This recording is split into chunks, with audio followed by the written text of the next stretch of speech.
YouTube, it's your boy Barcode. I'm back with another video.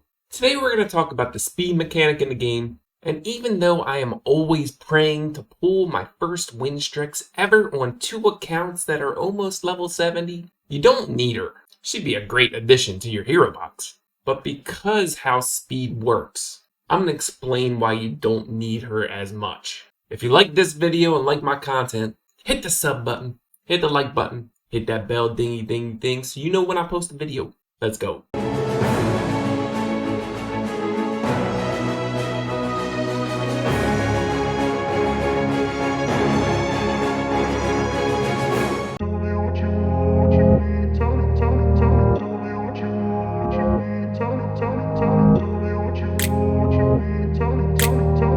WINDSTREX. She's used in Arena, she's used in Void Tower. She's used in places where you want to get the first nuke off without any of the enemies taking any turn. Typically a 2-round wombo combo type of deal. She uses her ultimate, gives her team attack and speed up for 2 turns. So then you either have 3 damage dealers or you have 2 damage dealers and some kind of support. Whether that's an AoE taunt or an AoE stun or an AoE silence. Whatever the case may be, everyone on your team goes first, depending on the speeds of the enemy and your damage dealers, which I'm going to talk about in just a minute. But then in the second round, you then can also refresh the cooldown of an ally's ultimate ability. So she'll use that on her main damage dealer. All your allies will have attack up and speed up for 1 more turn, so they will all go again before the enemy. And at this point, you're hoping to wipe the majority of them or all of them before they go. Obviously an S tier epic unit. Now I'm making a video about her today because I'm hoping the RNG gods will bless me with one if I do a video about her. But I may curse myself because I'm going to tell you that you don't need her. And that's because the way the speed mechanics work in this game currently. Now don't get me wrong, speed up 2 is a huge buff. This is a plus 50 speed. This isn't like other gachas like, for example, Summoner's War, where there's an action gauge. And if your WINDSTREX Bernard has the highest speed, he goes first, boost the attack gauge of all of your team. And if you speed tune it right, you won't get cut before your allies go from the enemy. Now in Ace, there's no action gauge, but there is a way to not get cut. The plus 50 speed is what I'm talking about. Now say your WINDSTREX is an average 250 speed. As long as all of your team is above 201 speed, they will not get cut. This is because the buff obviously adds 50 speed. Now this would be like super duper duper endgame type of gear.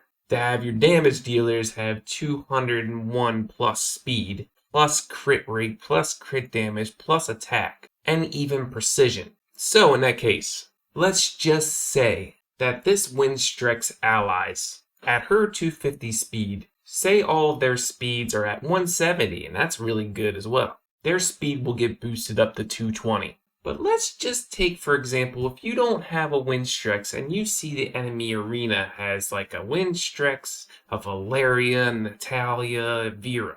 And let's just pretend their speeds are all 170. Let's say you're using Shield Guard Orc instead of WINDSTREX. He only has a speed up and an attack up of 1 turn. So he only gives 30 speed. So remember what I said, if the enemy's damage dealers are all like 170 speed, they get 50 added to it. So now their speed is 220. Let's say our Shield Guard Orc is at like 230 speed. Their WINDSTREX will go at 250. She'll do the attack boost and the speed boost ultimate. Now all their damage dealers are at 220 speed because they were at 170. 170 plus 50 equals 220. But just because they got the speed buff, Shield Guard Orc is going to cut them. Now obviously this would work better if you had a WINDSTREX. If the enemy's WINDSTREX is better than your WINDSTREX in terms of gear, then this is really important to you in order to speed gear properly. As long as your damage dealers are within 49 speed of your WINDSTREX,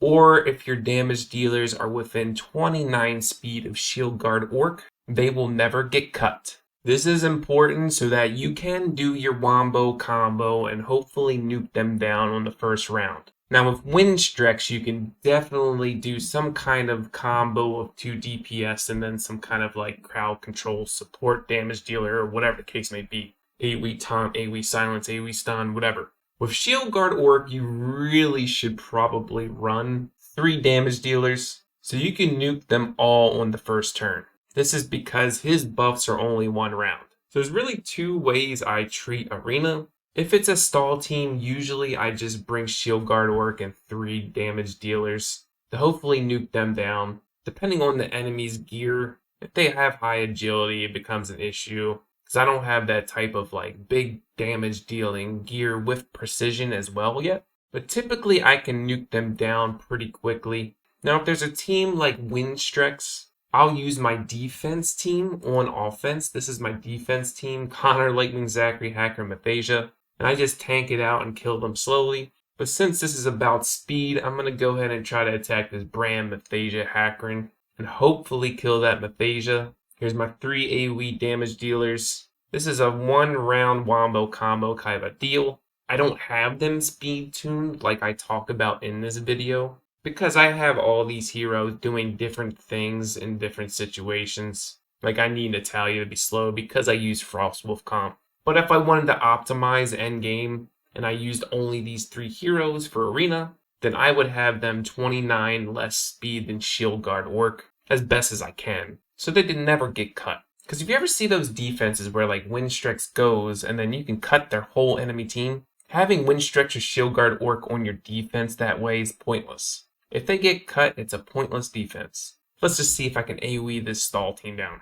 Looks like Bran has a lot of HP. Like a ton, as he should, but whatever. So here's a defense break. Get the speed boost from Shield Guard Orc. And looks like Brand is super fast, so that sucks. So he's going to cleanse the defense breaks for sure. This is what I wanted to showcase about speed tuning properly. If you don't speed tune, this will happen. It'll interrupt your wombo combo and you probably will lose. Let's see what we can do here. I'm going to try to do my best here. But this also, because Brand is so fast, this gives him, everyone, a cleanse, a defense break, and an attack buff. Let's see if I can do anything on this Mathasia now. Now that she has a defense break, it's huge. It sucks. So let's hopefully get a defense break here, and I don't. And this is why, ladies and gentlemen, you need the speed tune. So say they're all speed tuned within 29 speed of Shield Guard Orc, because I don't have a WINDSTREX. I'm using this team, for example, because I know they're slow, and I go all before them anyway. So this is a perfect situation to talk about. We're going to do a defense break, attack boost, and speed boost. Everybody now goes because they're all within 29 speed of Shield Guard Orc. Okay, so now what we're going to do is we're going to AoE them all down and hopefully kill everyone that I can before they even take a turn. That's the whole point of speed boosts, right? So let's do some more damage here. Blam, blam, blam. Now we have Natalia going, hopefully to finish them all out. Balbaref is obviously going to take another turn because he will die, but that's okay. He goes first at least and doesn't get the attack buff, so that's cool. But does he kill? He does kill, what's her name, Avira. So that could be a problem. And then we're going to do this, get some more damage off, hopefully kill that Brand. Nope, Balbaref is dead again, but he's probably going to attack the Valeria. There's a defense break too, so that sucks. Valeria's dead, so his cooldown is reset once again. Hopefully this will kill everyone again, and then Balbaref is going to go and wipe my team again. Is that what's going to happen? Because hopefully Natalia or Shield Guard Orc deflects. There's a lag there, and no. This is a Balbaref showcase. This is where my boy Edicus comes into play. There's always a place for somebody. Tier lists are great and all, but there's always a situation for someone else. Technically, if the computer AI works how it's supposed to, Balbaref should be attacking Edicus. He's invincible. He doesn't get the cooldown reset, and we're good to go. So here we go. Here is Natalia. Finished at least Celestial Cane and Balbaref off.